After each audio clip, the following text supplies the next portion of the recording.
and that the part of the benefit of being the writer is that you travel through the world with very different eyes, because you're always looking at what could be turned into the word.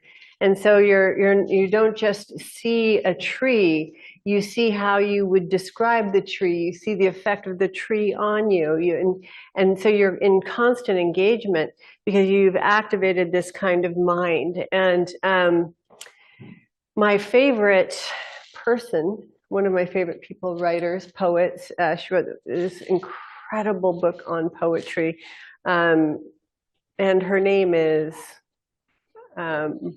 Jane Hirschfield, and she wrote this poem that is just, when you know, there are certain pieces of writing that explain something so extraordinarily well, and you couldn't explain it that well, and you've never heard it explained that well, and it describes something just rare, well, not necessarily rare, but just a depth of something. And so she has the poem White Bull, B-U-L-L, about what happens when the unexpected, but she calls the unexpected libido. Well, she calls it the white bull, which is the signifier for libido, something, what I would call daimonic or creative energy, what breaks through your everyday mind and knocks you on your duff, you know, and those are the moments that define us. And so she gives the recipe for how to interact with those moments, like that are a sickness or a sickness, or you know, somebody in your family dies, or you lose your job, or a hurricane, or your political party loses, or something, you know, just these things that just take you out of yourself. And she suggests that you befriend the bull as if you had welcomed it, you know, welcome it as if you had invited it. And then, but then at the end, and this is the part where they say that, you know, spiritual practice, for many, many years, you have to learn to be a masochist. You have to love pain by choice, because it's not going to stop.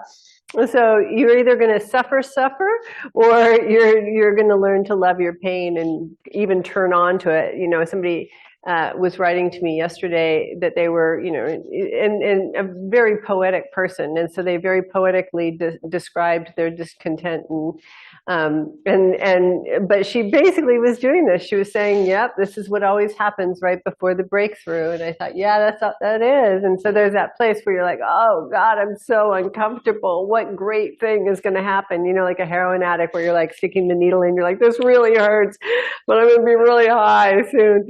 But you know, but then see, here's the thing that happens. Maybe you aren't as prideful as I am, but what happens for me is after, you know, when you get the feel good, the same thing in a compression pose. You're in the compression pose and you're like, "Oh, this is so uncomfortable, blah, blah, blah." And then you open it and all the blood comes rushing in and you feel so good. And then, you know, you backtrack, or I do. I backtrack, I'm like, I could have taken more, you know, and I kind of like that feeling. And so it's that coming, that's really, to me, what is working out equanimity. You're kind of taking these knots and you're allowing them to kind of become like a full blanket of consciousness until they balance out. That's, you know, basically the practice as far as I can tell. Although I say that's basically the practice as far as I can tell about a lot of things, but for the most part, they're the same thing. I'll say that. So then what Jane Hirschfield talks about that I just love is that, you know, a poetic mind, you know, is a faculty of mind. It's a different kind of perception than other people have at any given point. And then she describes how these sharks, what they do is when they're getting ready to attack is they close one set of their lids and operate from a different radar kind of system in order to, you know, go into the attack. And she said that's sort of what the poetic mind is. It's that shift into this other kind of radar system that you have that marks the experience. So what I'm say all of this, it's a lot, but I like poetry. You might like it too. And we've been talking about heavy things for a while, so we're going to lighten it up and talk about some art.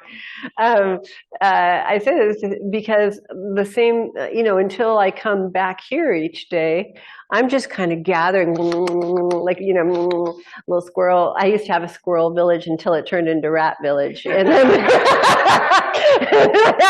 I had to let Squirrel Village go, but I'm so proud of it too. Yeah, but rats in Harlem, my God, there were no more squirrels. We'll say that. But I just get, I just gather information, and I put up this really benign. I mean, I'm sorry, world, but Tulsi Gabbard is one of the more benign human beings. She's a Hindu, for God's sake. People on the planet, benign at worst, and deeply honorable human at best. And I swear to God, I have to teach this course in how to think. I have to teach this course in how to think. I have to teach this course in how to think. That's what I'm going to say, because the responses I got were like, they sounded like AI. What they sounded like were like, say what a CNN news anchor would say about Tulsi Gabbard. I mean, it was just so clear, the exact same words. You can, I don't know how to tell people, but it's like, I can see you. I can see that your Russia conspiracy fear is CNN generated, and by the way, I can see that you're whatever, I don't know. There are some things that I'm not cool with, but whatever. We'll just make one up. But is a Fox generated fear? So I'm nonpartisan. Somebody today, I got in a big war with him about because I like Tulsi. That meant that I promoted dictators somehow, and this is one of the things that I'm going to wish for all women, is the capacity for critical thinking and critical listening and critical learning, and then from that the ability to think for yourself. And that's what I said. I'm basically a classic libertarian, not a neocon libertarian. They kind of hijacked it. But I am of the belief I want as little government as possible and as much freedom as possible, based on basic human responsibility and autonomy. That is my political party. And then what I do is I pick and choose the pieces where somebody says something that aligns with that, I say, you're smart. And where someone says something that doesn't, I say, you're dumb. And you know what? I don't do it according to the political party. I do it according to principles. And that's really, to my mind, again, my old editor, oh Lord, gave his mother my memoir, and because she had said, who's this lady that you're working with, she was of a certain age, so she said lady. I still say lady. I like lady. I named my cat Lady, for God's sake. Lady. It's such an elegant word, but I know it's sexist, man. So if anybody wants to tell me that. Far less sexist than some of the activities that are happening that are passing as empowerment, but that's a whole other topic. What was I just talking about? Prior to leave? Oh, so I gave the memoir to my old editor's mother, and she said, "Well, she sure is an original." And I thought that's one of the best compliments you could give me, because I custom designed this. Not according to any set of principles. There's no set of principles that I borrowed, wholesale. Each one I examined for myself. Is that true? Is that true for me? Is that true for all people as far as I can tell? Is that true throughout time? And is that true for women? And I say that because is that true for women? Often, it's got to go. It ends up not being so, and it can sound so good. Some of these ideas about spiritual, purity and, love and light and all of that, they sound great. They just aren't applicable in women's lives. They're only applicable in men's lives, who are here to dissolve the ego and ascend, and women are here to develop a self and descend. So we have totally different needs. So it's like, women are already cleaned out with Clorox bleach. You don't need any more, is what I'm going to say to all of those spiritual principles and all those ladies who come on and say, don't allow too much penis in you. You will not be pure at the end of this. It's like, come on, leave me. I'm a purifying system. That's what your sexuality does. You activate the system that purifies. You only have to worry about it if you don't get turned on. Then then it's just like sitting in stale cabin air on a plane. You don't have any circulation. But that's what Eros does. It creates a kind of circulation. So you know what? An Eros Sutra's task is on this planet? It's not pretty. It is to take in all of the smog with high intensity circulation and send it back into the world as love. So there is no ugliness, no hideousness, no evil, no darkness, nothing that is off limits for the Eros Sattva. In fact, that's our specific work, and we're the Mycelium Network. The Mycelium, for many years there was a real bias against mycelium, and it was people were myceliumists.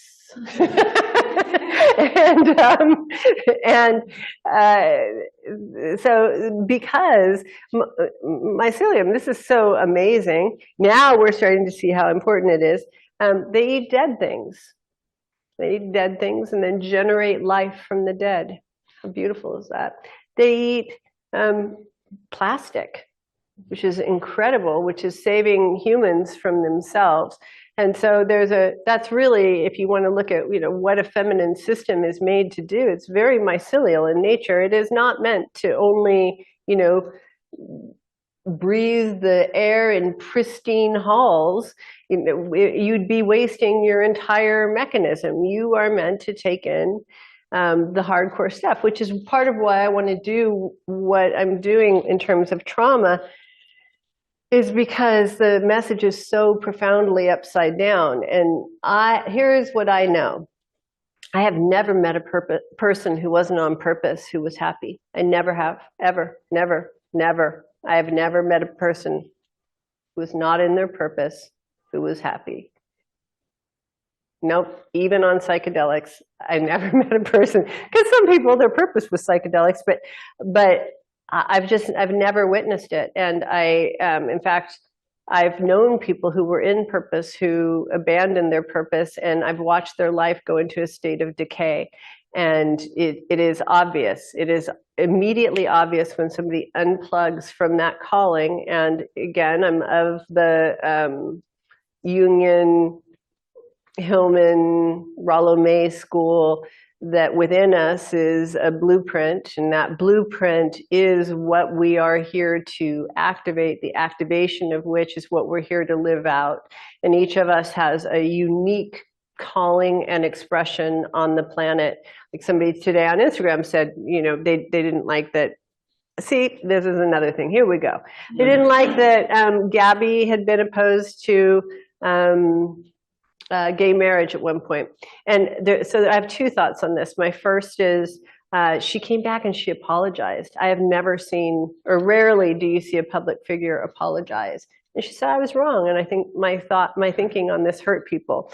But here's the even more, what I would say, I'm more hardcore. So I said to the person, basically, you should be mad at me, not at her, because I don't believe in gay marriage either, but for a totally different reason. And that's because I think the gay community has its own unique expression on the planet that is far superior to heterosexual institutions. And that it's like saying, oh, I want to put myself in bondage so I can be like you in the suburbs when I'm out here in the wilds and expressing myself naturally and organically. It's like a a gorgeous tiger saying, you know, will you put me in your house and give me a kitty litter box? It's ridiculous. That's my feeling. But they didn't like that either.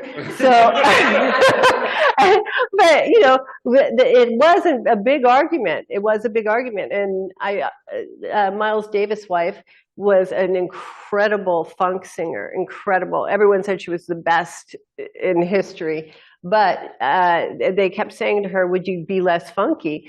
And she just said, no, I will not. And at this time, the Supremes came in. And so the Supremes agreed to wear, you know, the dress of white women with the style of white women with very little, you know, gestures like white women. And they skyrocketed. And everyone said, everyone knew she had tenfold more talent than they did, but she agreed to play the game and sell her soul. So they agreed to play the game and sell their soul. And so that, you know, that's a question we have. Do you have the courage? And courage is what everything boils down to. And as far as I can tell, after all of this, it's do you have the courage? Do you because each one of us, as I said, I believe, has this imprint within us, and it's very simple too. It's like you're either on it or you're off it. It's not. It is one of the few binary things in the world, and you know, because it's like a light switch. The lights are either on or they're off. It's not a dimmer. And so you're just either, and it doesn't have to be like you're, you know, turned on, sexy, turned on. Just the lights are on. There's this kind of clarity. There's a kind of vividness. There's an absence of confusion is really what it boils down to.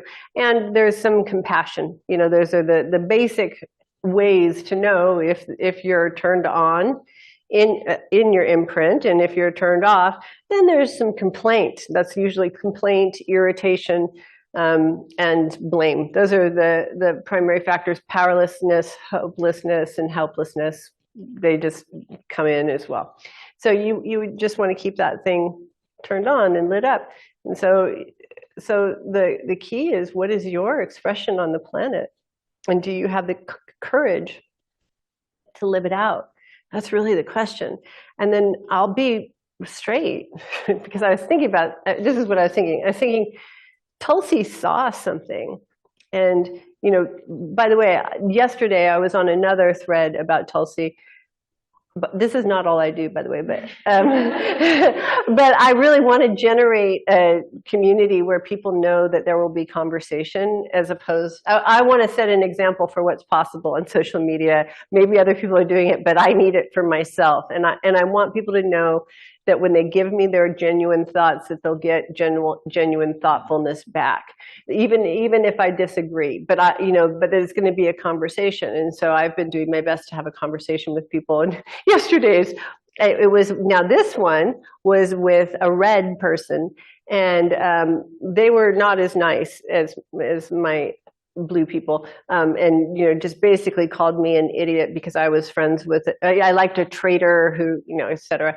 And so that's what happens when a human being is true to whatever principles they see. You are sort of politically homeless in a way. Because this group is pissed off at her that she used to be a Democrat, and then this group is pissed off at her that she's working under the auspices of Trump. And really, she's just saying, this is lovely. I kept the gray streak in my hair that everyone told me to dye, D-Y-E, that everyone told me to dye, because it is a reminder of the horrors of war, and I never want to forget. And so that is what moves her in her life. And so she is determined to be wherever she will have the greatest impact for there to not be kinetic war on the planet. I like that. And the other thing I like is that she was a soldier, and that she knows firsthand, and that it's not theoretical to her. It's that she's not sitting at a distance saying how it should be. She actually has the capacity, when we talk about my dear friend Maya one time went on a talk show, and they just knocked her out about trauma.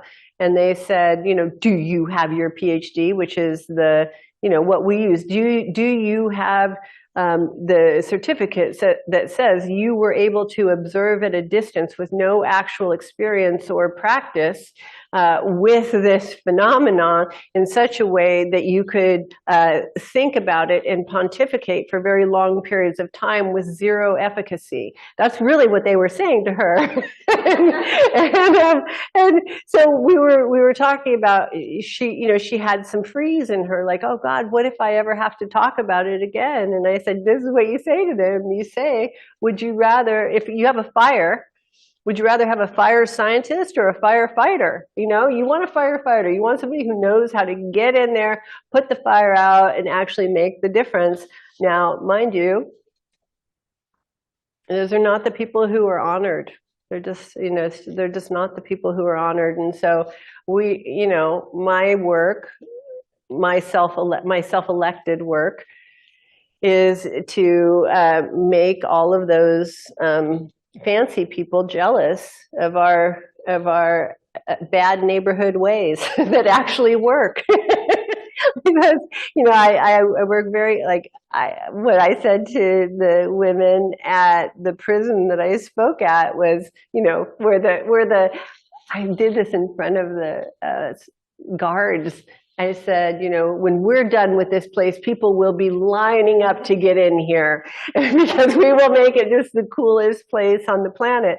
And that's the idea. That's, if you want to know the real Jenga, the real trick, the real high level Vajrayana, it is to take whatever you have and make it the coolest thing around, especially if it works to end suffering. I mean, that's really the way it'll be cool. But I'll tell you that the things that actually work are very rarely the things that are touted, because the things that actually work, they don't necessarily make a lot of money. And so there are people who like to isolate one aspect of it and just, make bank. And then what they do is call the people who actually have effective means crazy. And, nowhere do you see this, like the food industry or big pharma, or it's just, and what's so crazy, this is what's so crazy. Like, we all know this. You know this, right? You know that if you eat a lot of sugar, you feel like crap. You know that. You know that if you do it for a long enough period of time, then you will hit a point where it feels irreversible.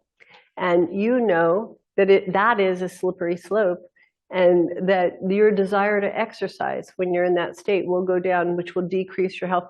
And you know that when you hit the point where you actually need medication, you ignored what you knew for a long period of time, and all listening for some imaginary savior that doesn't exist. And we have that in every realm. We have it in romance, we have it in health, we have it in sexuality. We have, you outsource your immediate wisdom, which is, by the way, why, if you can watch Zach Bush, watch him. I have a video of him coming soon. He is, I think he actually might be a fairly non-controversial hero. I think, I think. He's a physician, so he has that. And, but, he says radical things that, like your body can heal itself. Yeah, he's a beautiful, beautiful human being. So I am of the deep-seated belief that nothing's wrong. That's really nothing's really wrong. There's just some congestion in some places, and the minute you apply the panic, anxiety, contraction of something being wrong, you are exacerbating what already wasn't wrong into something that feels more wrong, and then making it more and more difficult. You're getting further and further from the solution. And the solution is always just so profoundly simple. The solution for what we call trauma, and one of the questions was, because I had said we call trauma, we call garden variety suffering trauma, and one of the questions was, what's the difference? And I would say that, this is me now. I'm a hardcore person. I would say what we call trauma is something that was externally reinforced as being something negative and dangerous. And one of the things that you discover in Om that you know what we should say? I just got this. We should say, I'm Om informed. Instead of trauma informed, I'm Om informed. Because one of the things that you discover in Om is that discomfort is an interpretation of pressure. That's all it is. You can have pressure that feels too light, and then it's kind of irritating like a tickle, or you can have pressure that feels too heavy, and it feels kind of like almost invasive, but you're interpreting that. So really what you're doing in Om is you are learning how to alter your interpretation of any pressure to a certain level of openness that can hold all pressures so that nothing is interpreted as negative. Which isn't to say you bypass it each time you give your adjustment, but progressively you have a mind that becomes more and more supple to all pressures so that nothing occurs as pain, which is a very, very profoundly powerful thing. This is where we just watched the video the other day about the subconscious is really the areas of fear, right? They're the areas that we are afraid of, that we don't want to look at, and so we ignore. So that's really all the subconscious is just everything that was pushed into ignorance because we had fear. And the fear is of pain. So what you're afraid of is that there will be a level of pressure in your life that is beyond your bandwidth of what you're willing to look at or accept, that you'll have to repress. That's all. And then what you do if you want to become a full vital person is you undo all your good work and you invite all of that stuff that's down there that you've pushed down, that has all of your power and energy in it. You know, hopefully you do it incrementally with, you know, somebody who freaking knows what they're doing, and you invite it back up into your system progressively so that you have more and more vitality, and then you have what is it? There's a cycle of virtuousness, meaning you have more vitality, so you can face more. The more you face, the more is converted into fuel.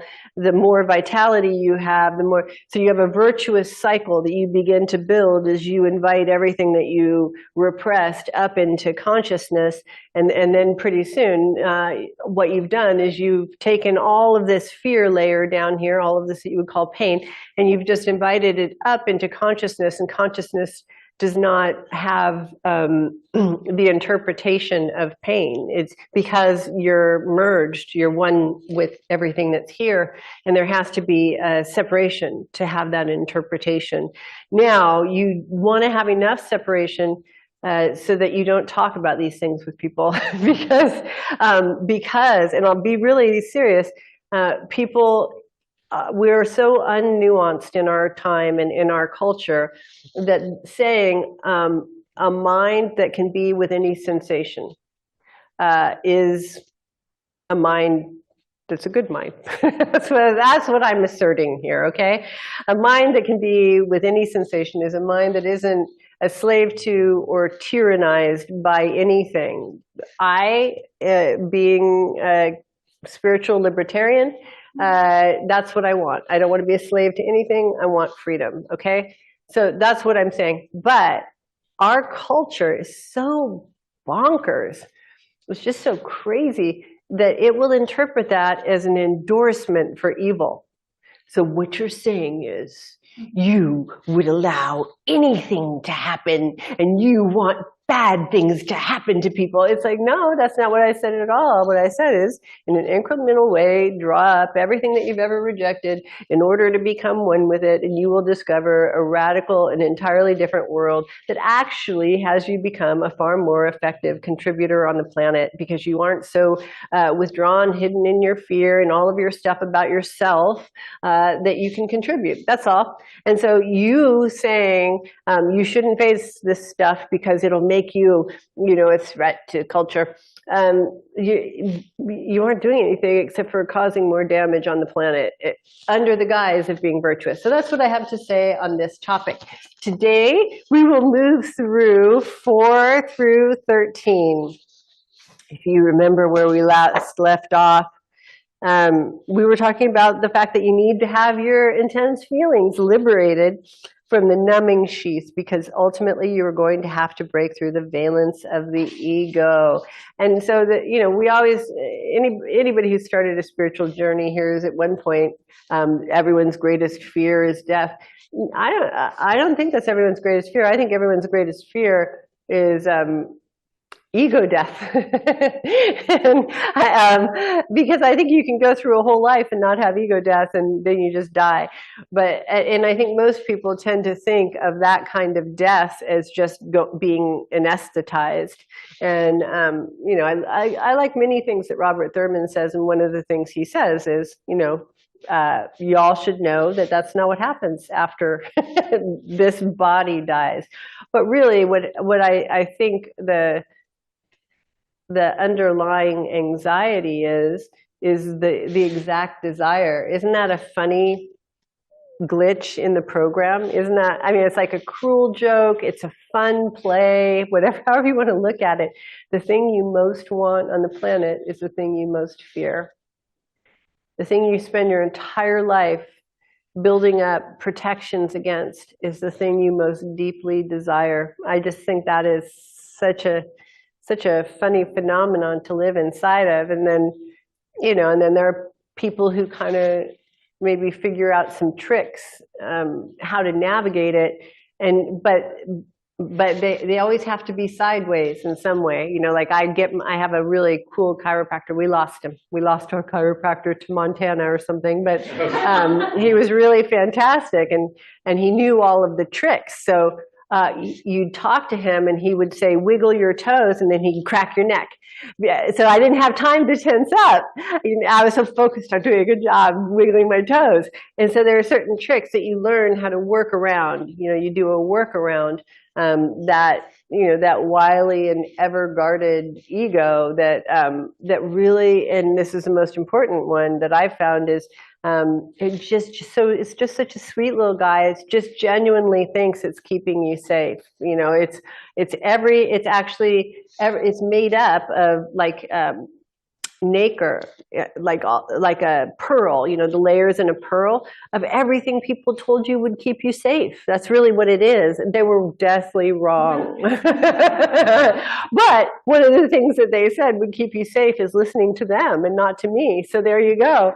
But us quacks, the firefighters rather than the fire scientists. But so there's just these layers, and each layer it's like those. There's this show that used to have like these laser things that they'd have to go under in order, to rob the bank kind of thing. And that's really what it's like navigating it. So it's it's a great fun adventure. If you can always keep it in the context of an adventure. When I got canceled, I liked this movie called The Game. And The Game, this guy pays to have his brother have this experience that is just harrowing, grueling, awful. Oh God. But the brother is like the CEO. He's a little bit arrogant, and they take him and they kidnap him and leave him in Mexico with no money. And, I love that movie. It's a great movie. In fact, there's a scene of it in the book. We did the playbook. So when I first got canceled, I just thought I better use that context really fast, that I'm in a game. And I'm in a game that now with the Buddhas and Bodhisattvas, and they're going to play me really hard. And everything is to tear away any kind of protection, anything that would have me not be merged in this world. And I think they put on a really good game, very compelling. Come on, the script writers are amazing. I wouldn't have had the courage to write a script that went this far, but they did.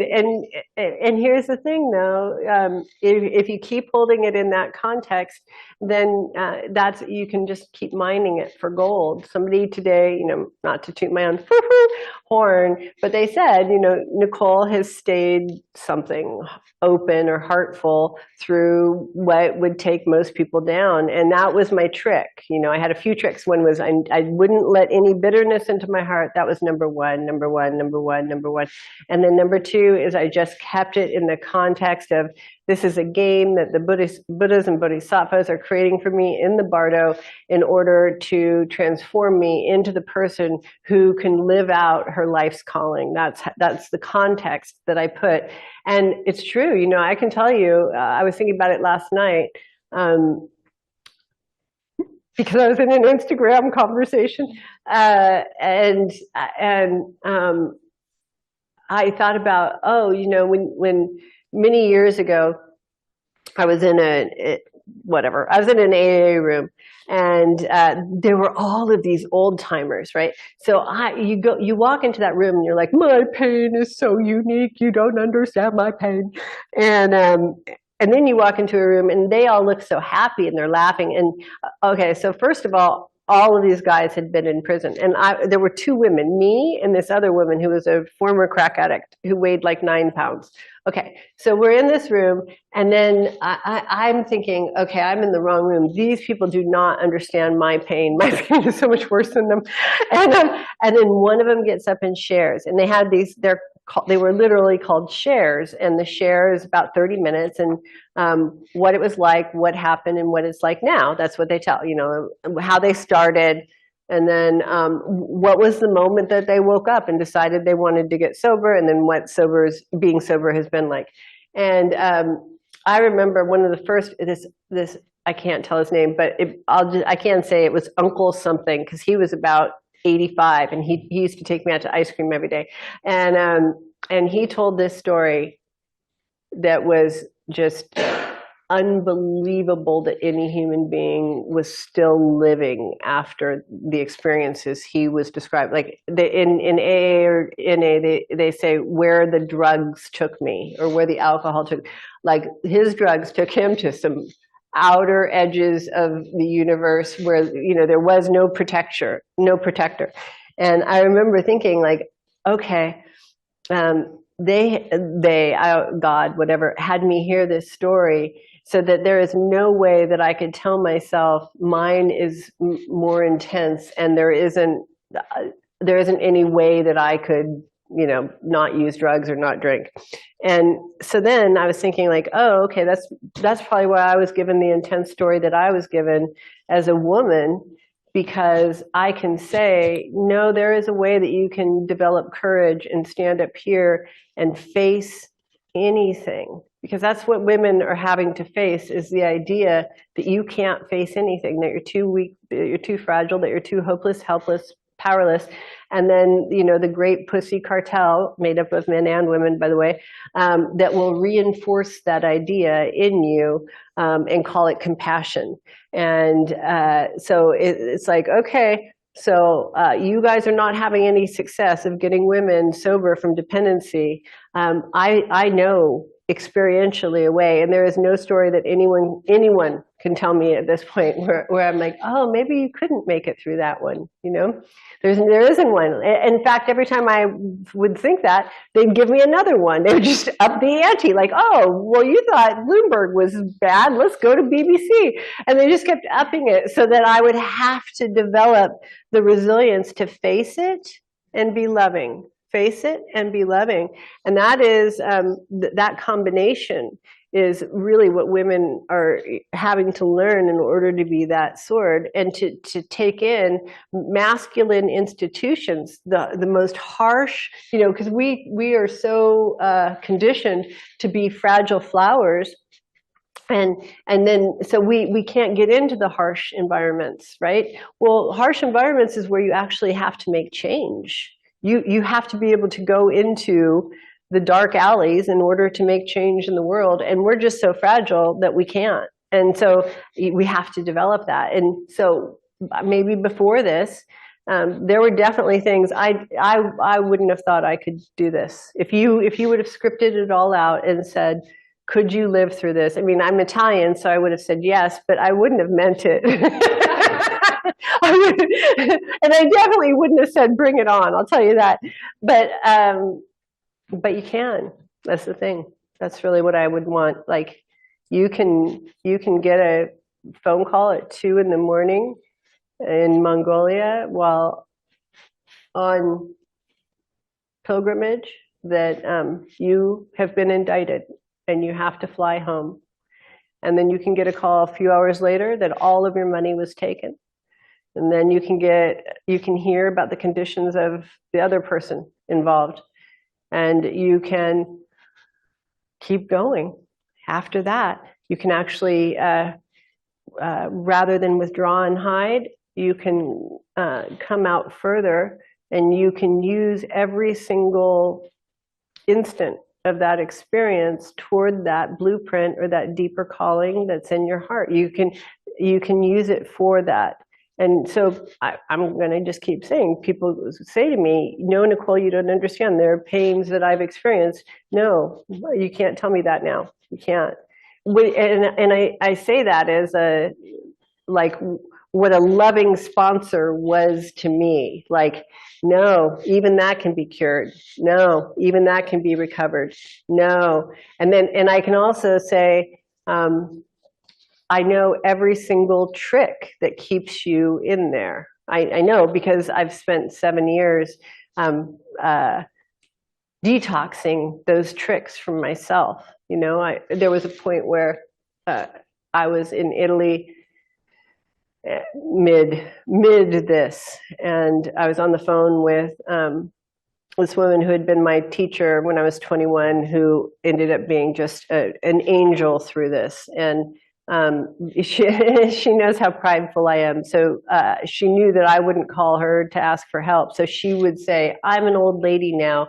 I need help. Will you talk to me? I'm lonely. And then we'd only talk about me. But and I hate, by the way, I don't like talking on the phone. And so she did this every day. Every single day she did the same crap with me until finally one day she said, okay, when you go back to teaching. And I said, there could have been no more hostility or hate or protection or hurt in my heart. I said, that will never happen. And she said, oh, hon, oh, you're hurting. Which was the only thing she could have said. If she would have tried to push me in that moment, if she, would have said, you don't know what you're talking about, if she would have said, no, you love teaching, any of those things, she just acknowledged that seed of hurt. And as soon as she acknowledged it, it just broke open, and then a whole new phase entered, And so these are just magical moments in recovering. But really, what I had been trained, what so many women had been trained, is that the best you can hope for is rigid self-protection that says, I'll never do that again. And the never do that again, more often than not, is something you love, but it just hurts too much now because you don't have the skills to do it the way, in that situation. And some of you may know, I am still in the thick of it. I'm very thick. It's thicker than it was then, as a matter of fact. But I said, now when she freed my heart, I will not give it up. Now that is organic healing of trauma, is what I would say. That is the way. It's healing with arousal. I allowed that emotion and feeling to come up from inside and to break through my heart, and and go through whatever I had to go through. That's what I'm talking about, rather than any kind of suppression or repression or anything of that nature, neutralizing that we talk about. So 4, right about now, you will likely want to quit. You'll be losing everything, not only saviors, but the whole construct of what you've known love and romance to be. What fun will you have? You will not be able to demand people's attention from the default of your trauma, where due to social convention, they have to be kind to you. All of your attention tactics won't work. And I want to add, you won't be able to get attention being the rescuer either. You won't be able to get attention in the attention economy because you won't be part of that economy anymore. You will have to make a real commitment if you want to go further. I vow to get out of this suffering, to learn the mechanics of it, and then help others. Then if you say it in earnest, you will move forward. If not, you will be re-entered into the blame and savior game. 5, here's the miracle cure. Get some damn sunshine. Get all coping chemicals out of your system. Michael Pollan's mantra is good. Eat food, not too much, mostly vegetables. Know that sugar is shit, and most carbs are sugar, and alcohol is sugar, and the nightly news and anything that trades in pain is sugar. Get some more sunshine, only this time, get it with some exercise. Do that daily. If it's winter, go to a gym or a yoga class and get some kind of UV red light. Do something with your sexual energies, preferably with a good friend or a pre-existing relationship. But the movement of sexual energies is the foundation of all healing. It's the last thing you'll want to do too, just so you know. Once that demon contraction thinks it has a hold of you, the first thing it does is, like, you don't want to have sex. No way. Sex is evil. Ew, it's dirty. Ew, it's smelly. Oh, it'll be too much work. Because it knows that the minute you have sex, you're dissolving it. Okay? So just don't buy it. Just don't buy it. Now, add it. Don't buy it. I say this because there are ladies that are my friends that I have known for many years. Don't buy it. Now add in some psychic probiotics. Learning. The brain turns on when you are learning. You get the hit you were actually looking for. Get engrossed. And I would add in art and creativity in this sphere. Get engrossed. You want to know about yourself? Instead of the easy fix stuff, try some Jung or some Tibetan Buddhism or esoteric Christianity. Cynthia Bourgeau is great. I put up, every few months, I put up lists of things that you can read. I think there's one on my website. If not, there will be shortly. Or mythology, and get wild, get with the times, learn AI. And this is one of the things, I'm crazy. I think everyone, I would be remiss as a human being if I did not tell everyone, probably on every call from here on in. I used to tell everyone to floss. I don't even think flossing will matter anymore because you won't be carbon. Learn AI. Whatever you can do.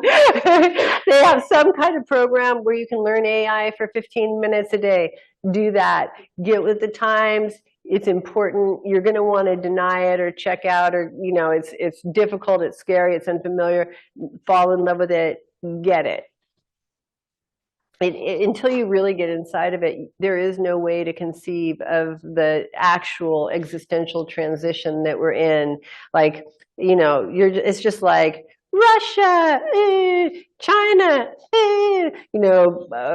big pharma, nothing. All of that is a distraction from this existential transition that carbon-based life is in. And it's either going to, heaven or hell, depends on whether you're directly looking at something or not. That's what I have to say on the topic. And I'd like to meet all of my friends in heaven. Now you removed the deadly chemicals that were leaching your soil. You fertilized the soil, and now you are ready to plant. You know this. It's obvious, but do it. Find a meditation that works for you. Obviously, I think we all know I suggest Om. But I do sitting meditation and mantra too, so you can do that. You can do whatever you want. Do some yoga, get a daily spiritual practice so that you have a home to return to, so that when shit gets real, you have built yourself a psychic sanctuary. And it is funny, in that same time, right when BBC was coming out and I was in Italy, I had a dream that this bomb was hitting, and then I just saw that I was in a submarine, and I just went down, and it didn't impact me at all. And that is available to you at all times. That is your birthright. You get to do that. That's not cheating. Going into a place of reprieve is always welcome. And then you kind of just get your orientation, and you'll know. It'll be like that turkey thermometer that pops. You'll know when it's time to pop back out. Don't stay down there too long, because you're a bodhisattva. You have shit to do. But go down there as often as you need to go. I went down very often. I go down in writing. That's my way to enter, which is one of the better ways that I know of, because you actually are tracking what's called nirmanakaya. You're tracking the physical world while you're down, in the depths. And so you get to have this blissful reprieve while producing a lovely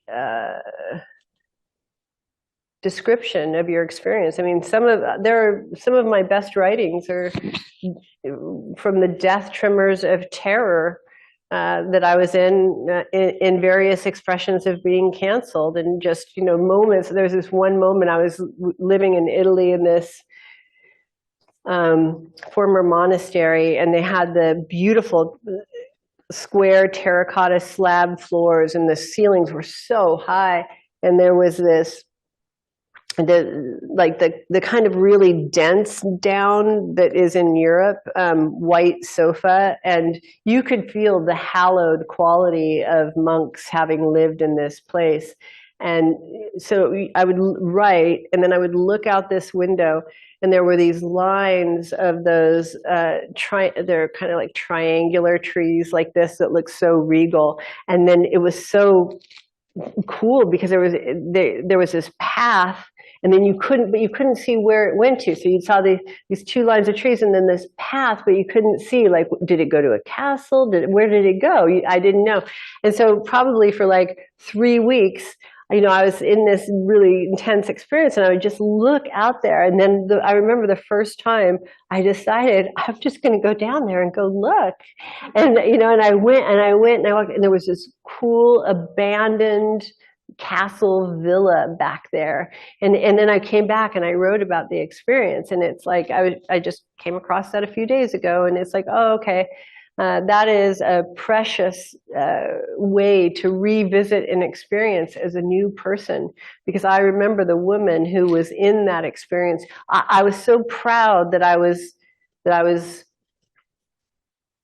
making it, if that makes sense, that I wasn't drowning, and then to re-enter her experience through words, and to be so strong and so well-loved, really, really well-loved and resilient inside of that experience. I get to see it again. So writing is always a good one.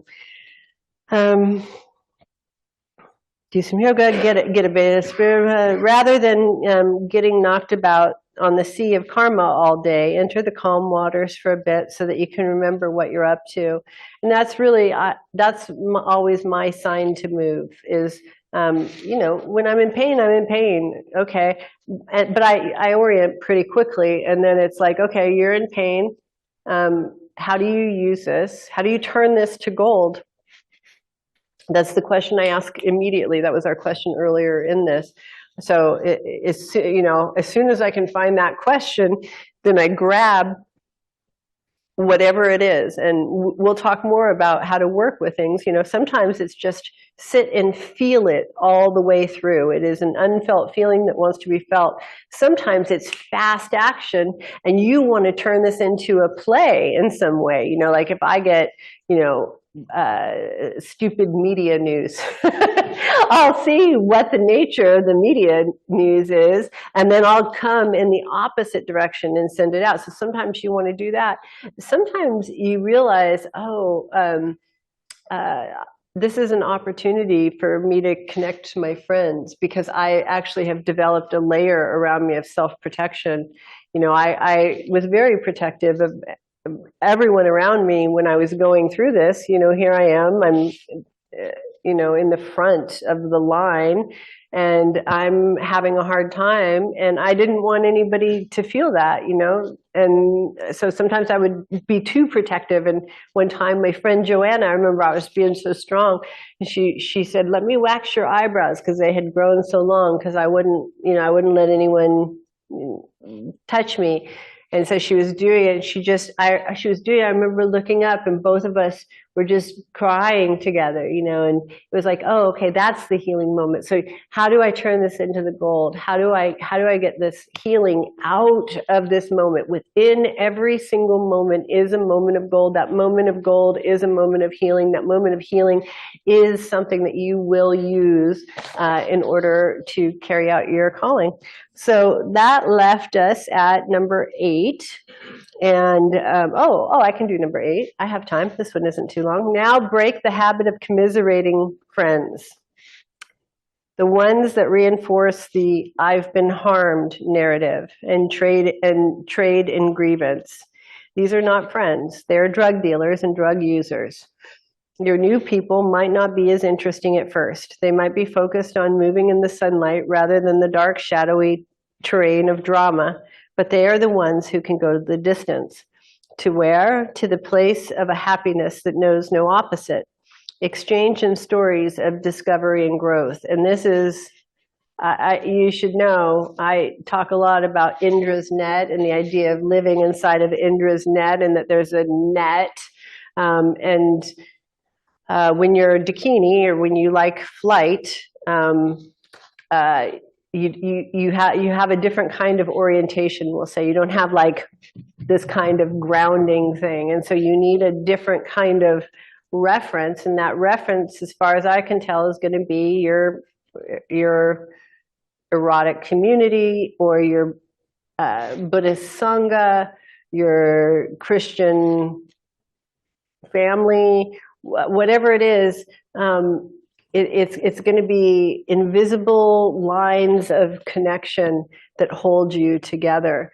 And I am very much of the belief, run as fast as you can, and those people who keep up with you are your people, toward God, or whatever you wish to call it. And don't stop for anyone or anything, and don't stop to gossip and look at the problems. Solution, solution, solution. Just live there and keep running. And then what'll happen though is, or what's happened for me is, I could stop running, and then I found, the wind was at my back, and I could start flying. And it's not scary, when the faces that you see are faces of love, then that first liftoff isn't that scary. So we'll continue tomorrow with number 9 of 13. Oh, is it tomorrow? No, Sunday. Sorry, we'll continue Sunday with number 9 of 13. Thank you so much, Nicole. That was wonderful. We will take some reflection. So go ahead and raise your virtual hand online, and I will call on you. We'll start with Jack Schramm. Thanks for the excellent talk. I really like that you keep bringing us back to the center. Not getting out on the extremes of the polarization that's going on, and remembering that to come back to your center. My teacher, Gaelic Rinpoche, would always say it's bliss void indivisible. There's no third thing. So if you're not experiencing bliss, it's because you're off in your tumescent mind someplace, And I just wanted to really thank you for that. Always reminding us that is not to get caught up out on the extremes, and to come back to the center. Thank you. Bliss void indivisible. Is that what you said? Yes. Thank you for that. That's a good nugget. Really beautiful. Thank you. And next we'll go to Maryann. Thank you. I am so enjoying these talks, and to kind of sum up, I think my favorite thing from today was the gold. How can I turn this into gold? Because that is such a great question, and so liberating, because it's owning responsibility and changing it in a way. And you've actually shown by example how you have turned even this crazy stuff that's happening into brilliant writing and amazing gifts forward that have just been life-changing for me personally. And I'm so grateful for you and all of the wisdom that you gift us with and empower women to be who we are, and to change that perspective of the norms so that we can create a more true life is such a beautiful thing. So thank you. Thank you so much. Oh, wait, just a minute, Kay. Because you just came in with so much upliftment. I want to say thank you back. Thank I you. have goosebumps. We're in it together. Thank you so much. Yeah, truly. Thank you. Thank you. And we'll end with Callie from Instagram. I especially enjoyed hearing about reframing as adventure to better the becoming of the one who lives out her calling. So resonant to my own experience, and it feels delightful and affirming to share this practice. Oh, beautiful. Thank you. Thank you, Callie. All right, we'll see.